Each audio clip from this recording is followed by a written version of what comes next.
Somalia's president shakes up security posts amid Islamist threat in the country. The WHO warns the number of Ebola cases in DRC's North Kivu region could be higher.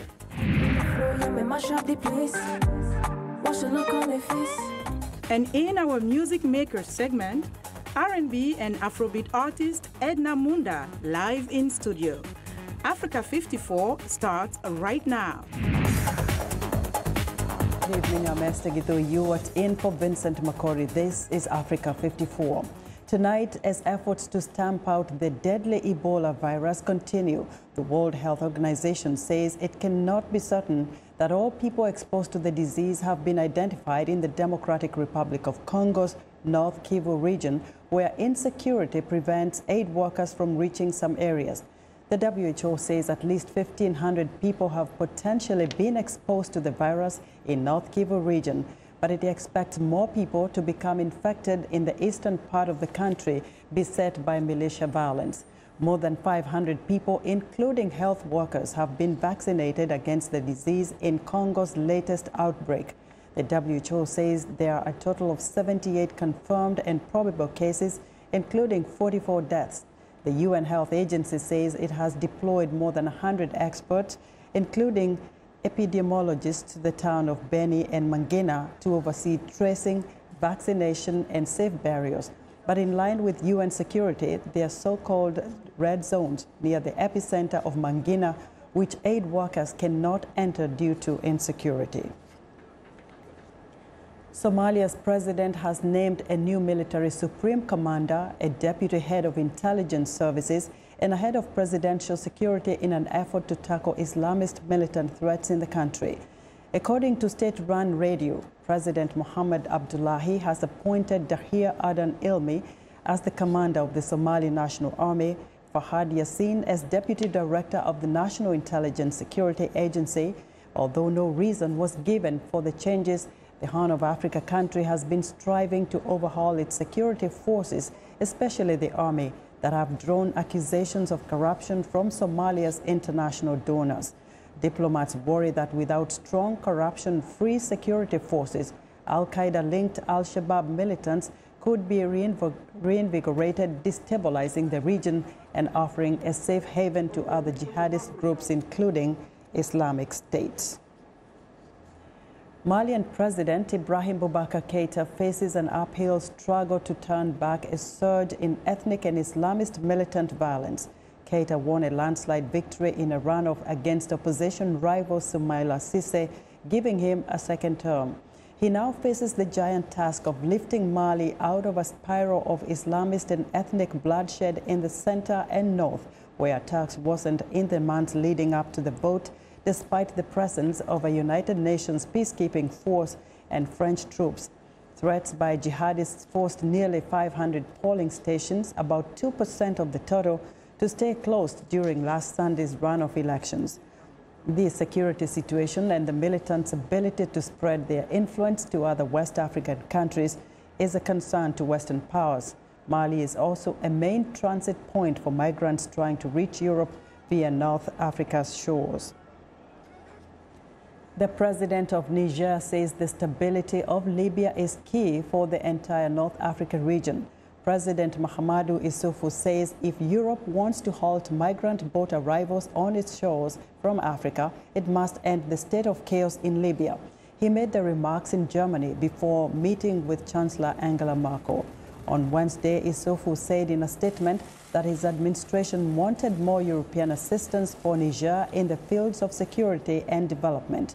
Niger is a country of transit for migrants seeking to reach Europe by boat from Libya and is fighting against Islamist insurgents based in Mali and Nigeria, as well as smugglers who make fortunes from sending people on the dangerous journey to Europe. We are engaged in the fight against terrorism and against organized crime, be it in Libya, in the Sahel, or the Lake Chad Basin. We exchanged views on all these issues with the German Chancellor. On Libya, for example, I expressed my wish that the Chancellor supports us so that together we can quickly find a solution to get out of the crisis in Libya, because as long as Libya remains in the current chaos, the stability and the security of the Sahel countries is at stake. Southern Niger, which borders Nigeria, has also been the target of frequent deadly raids by the Boko Haram terrorist groups. 3 Ugandan lawmakers have been charged with treason for their alleged role in the stoning of President Yoweri Museveni's convoy earlier this week. One of the vehicles in the convoy had its rear windshield smashed as it was traveling to a campaign for a ruling party candidate in the northern town of Gulu. President Museveni was not harmed in the incident. 5 MPs were arrested shortly after the incident. According to the Ugandan newspaper The Observer, Kyandondo East legislator Robert Kyagulanyi, popularly known as Bobby Wine, is now in the Makindye military prison. Only his 2 lawyers, Medard Segona and Asumani Basalirwa, have been allowed to see him, and they say he is in a lot of pain after being tortured, according to The Observer. Earlier, Kyagulanyi appeared before the Army Court-Martial chairman at Gulu Barracks, where he was charged with unlawful possession of firearms and ammunition, and will be held until August 23rd. Upon learning of her husband's condition, Kyagulanyi's wife Barbie began crying. Independent candidate Kassiano Wadri, who won the by-election, also appeared in a Gulu court where he was accused of intent to do harm to the person of the president, according to the charge sheet. The charging document also said he unlawfully aimed and threw stones at the presidential motorcade. We want to know what you think about Africa 54 and the stories we cover. Join the conversation on Facebook. The address is Africa 54. We are also streaming our show on Facebook. Check us out and share our show with your friends. Still ahead on Africa 54, Congolese-born performer Edna Munda. But first, a look at Friday's headlines.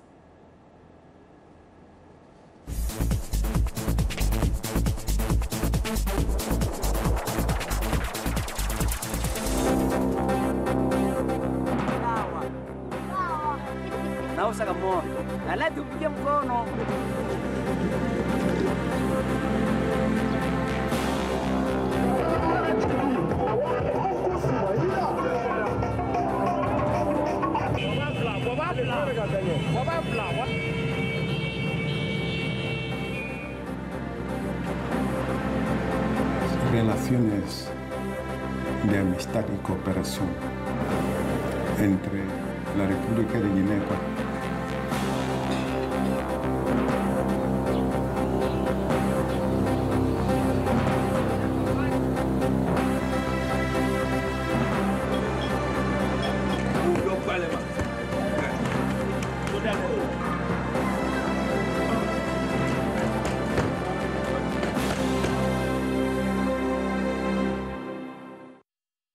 Hello, I'm Aretha Franklin, and you're watching The Voice of America.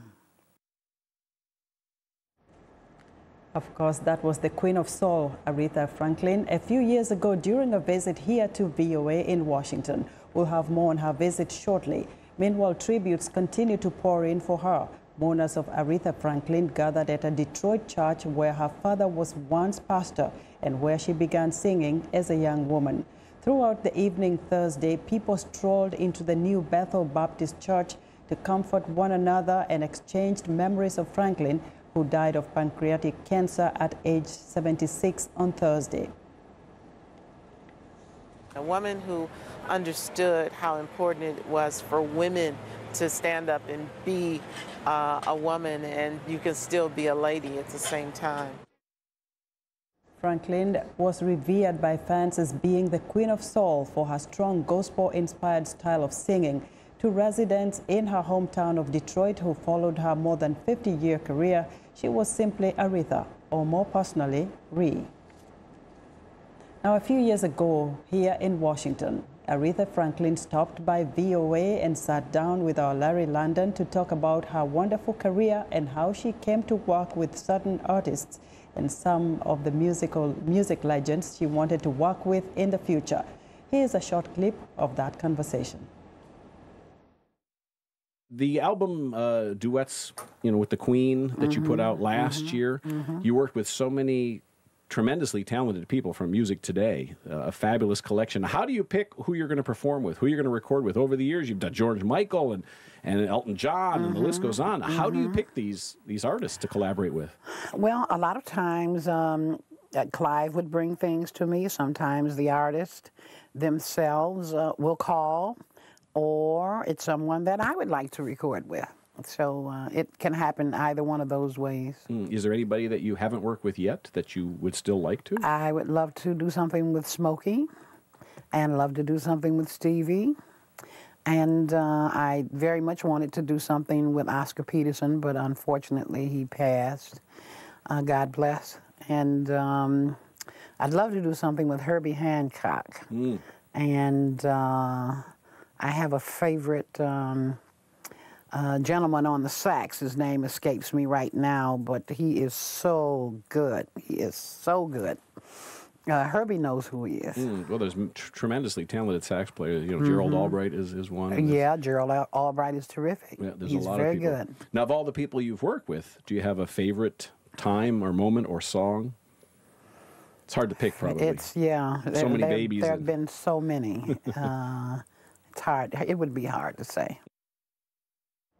Franklin, who won 18 Grammy Awards and had 25 gold records, died of pancreatic cancer at her home in Detroit, surrounded by family and loved ones. She was 76 years old.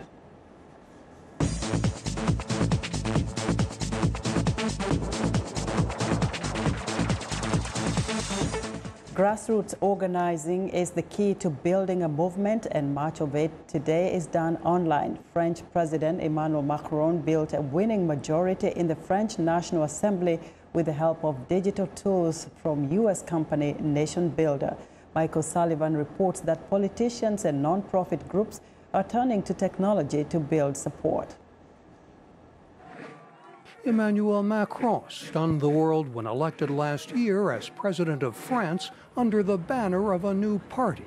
Once elected, some of the online tools he used to build a legislative majority in the National Assembly came from Nation Builder, headquartered in Los Angeles. Macron ended up using us to field his entire government, so to run his legislative elections.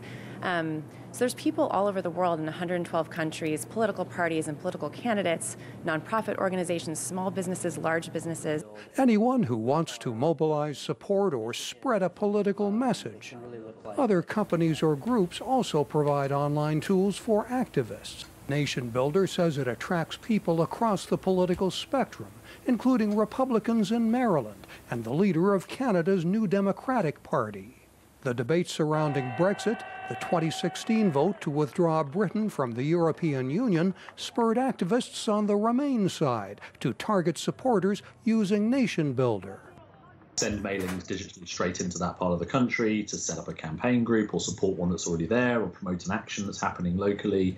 It gives an ability to be very flexible with our data and get away from kind of just sort of global email blasts. A group that works to revitalize an urban waterway in Los Angeles sends targeted emails. You told us like 6 months ago that you want to get involved in this organization, and the reason that you care about this campaign is because you're passionate about the environment. We've got an event coming up that's down the street from you. We'd love to see you there. With a presence in more than 100 countries, Nation Builder adapts to local needs in places like Africa. They're not about long email lists and long newsletters.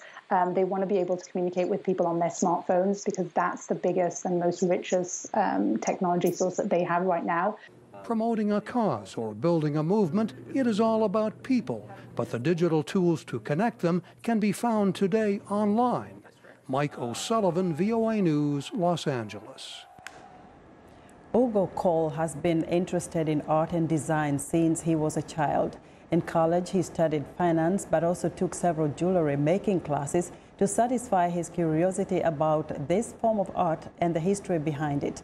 25 years ago, Cole turned his passion into a career, and over the years, as Faiza El Masri tells us, he developed his own style of vintage jewelry using the same techniques as Industrial Revolution artisans at the end of the 18th century.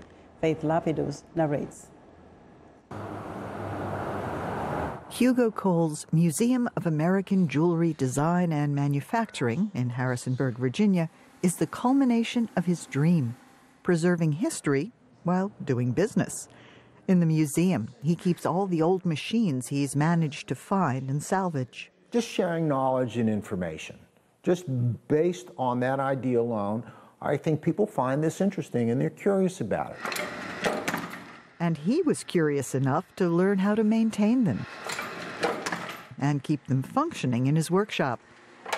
Not only did he restore these machines, he revived a centuries-old technique for jewelry making. The things I'm talking about are being die-struck and die-rolled, which means a lot of pressure between two pieces of steel. And so when we die-strike something or die-roll something, typically it's going to go at least a couple of generations. A lot of times people will be in love with vintage jewelry for a number of reasons. One of them is the design.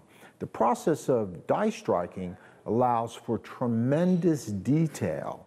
Cole creates these details using 3D molds. He acquired this collection more than 25 years ago in Providence, Rhode Island, which was the jewelry-making capital of the world at the start of the Industrial Revolution. The collection dates back to the late 1800s and early 1900s. These pieces are the ancestors of American metalsmithing, silversmithing, and they bring in a very tangible way, the processes, yes, the technical skills that are involved, yes, the meaning of what these pieces meant to people. Before the Industrial Revolution, only the rich could commission artisans to make jewelry for them. But mechanical mass production made jewelry affordable for everyone. The wealthy people still had jewelry that was made in gold. This new middle class had things that were made in silver and clad metal, and poor people had the exact same artwork in brass and in copper. I really enjoy the entire scope of what's happening here. It's not just the preservation of the work, but it's the recreation of the works, and it's the selling of the works to the public so they all become part of our culture again. So I wanted to see about getting, some stackables. And for customers like Sarah Brown, it's nice to own a part of America's heritage. When I come in, I love to be able to look and see that that the jewelry is made right here. Hugo is often here. It feels very personal, and the pieces, like I say, they're unique and beautiful. They have a timelessness about them that just feels really good, and it feels like they kind of tell a story. And Hugo Cole enjoys bringing those stories to life. For writer Faiza El Masri, I'm Faith Lapidus, VOA News.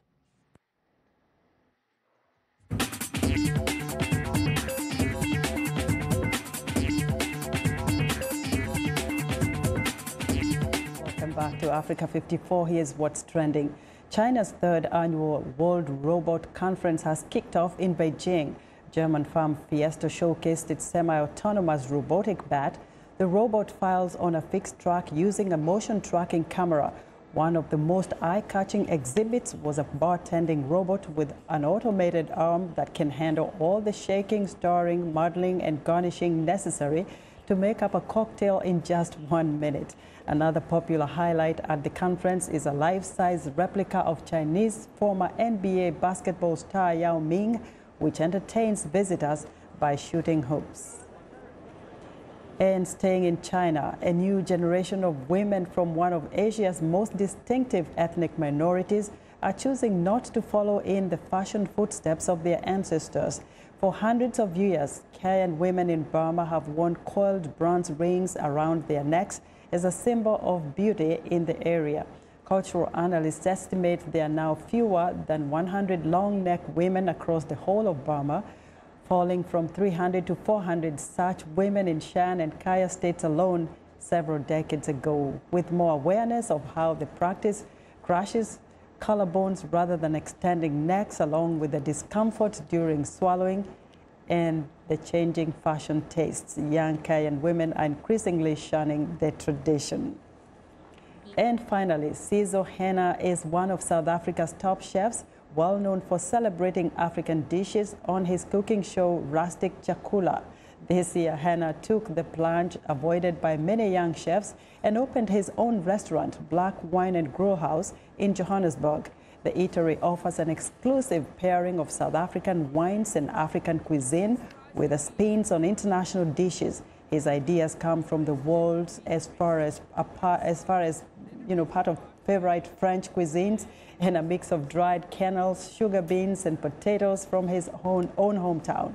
Henna has received massive support from Black South Africans who say they're consuming more than just food. There are not many Black-owned fine dining establishments in South Africa, and that's what's trending today.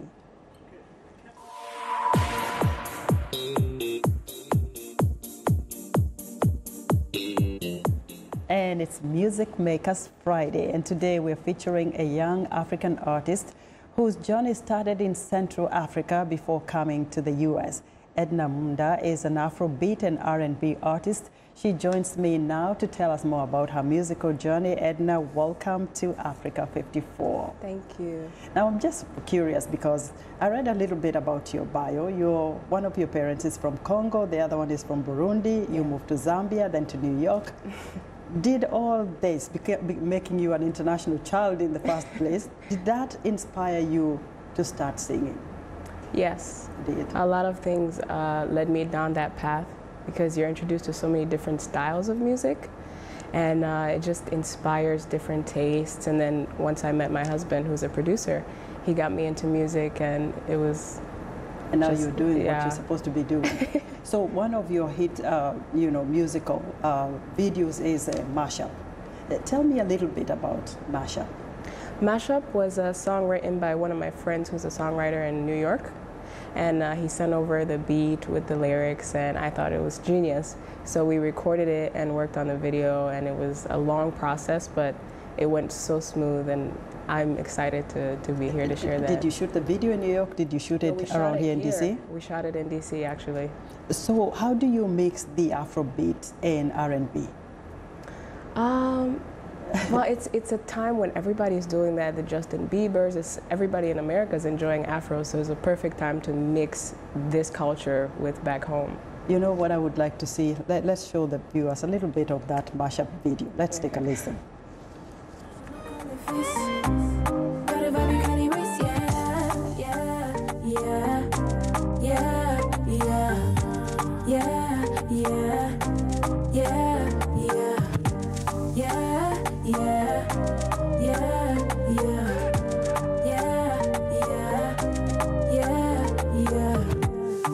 Call me a savage, Tiwa, I could be a savage.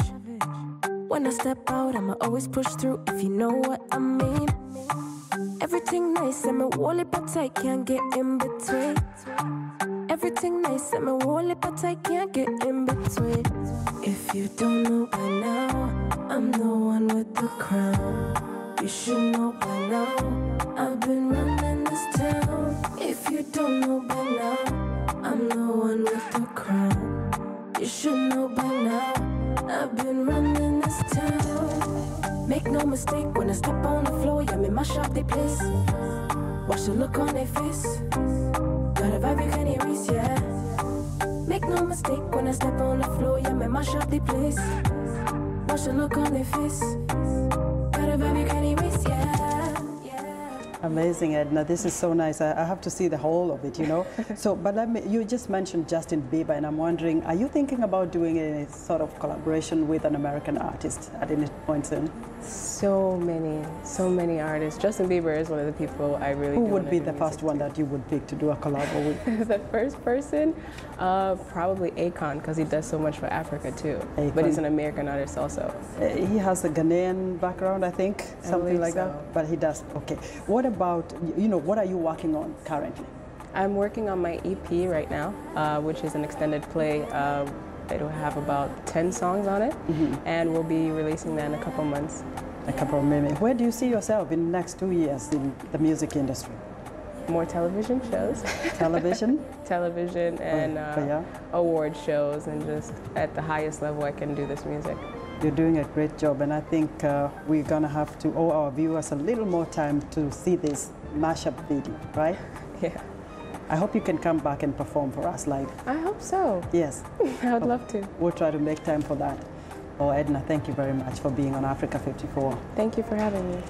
Well, to learn more about Edna and her music, visit her Facebook and type in keywords Edna Munda.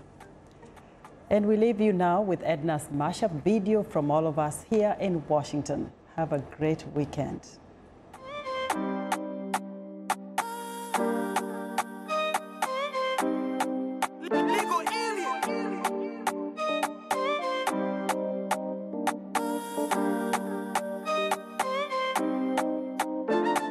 Looks like all it took was patience.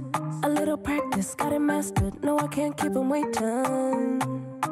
Yeah, it's time to wear my crown. Real deal, not a joke team. Had to put my money where my mouth is. I'm the best pedigree. If you gamble, you can come and bet on me, yeah, yeah. Make no mistake, when I step on the floor, yeah, me mash up the place. Watch the look on their face. Got a vibe you can't erase, yeah. Make no mistake, when I step on the floor, yeah, me mash up the place. Watch the look on their face. Got a vibe you can't erase, yeah, yeah, yeah, yeah, yeah, yeah, yeah, yeah, yeah, yeah,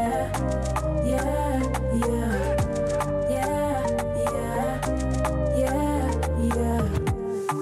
Call me a savage, Tiwa. I could be a savage. When I step out, I'ma always push through, if you know what I mean. Everything nice, I'm a wallet, but I can't get in between. Everything nice, I'm a wallet, but I can't get in between. If you don't know by now, I'm the one with the crown.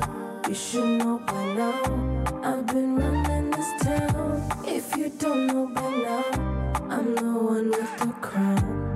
You should know by now, I've been running this town. Make no mistake, when I step on the floor, yeah, me mash up the place. Watch the look on their face. Got a vibe you can't erase, yeah. Make no mistake, when I step on the floor, yeah, me mash up the place. Watch the look on their face. Got a vibe you can't erase, yeah, yeah, yeah, yeah, yeah, yeah, yeah, yeah. Yeah, yeah, yeah, yeah, yeah, yeah, yeah. Make no mistake, when I step on the floor, yeah, me mash up the place. Watch the look on their face. Got a vibe you can't erase, yeah. Make no mistake, when I step on the floor, yeah, me mash up the place. Watch the look on their face. Got a vibe you can't erase, yeah, yeah, yeah. Yeah, yeah, yeah, yeah, yeah, yeah, yeah, yeah, yeah, yeah, yeah, yeah.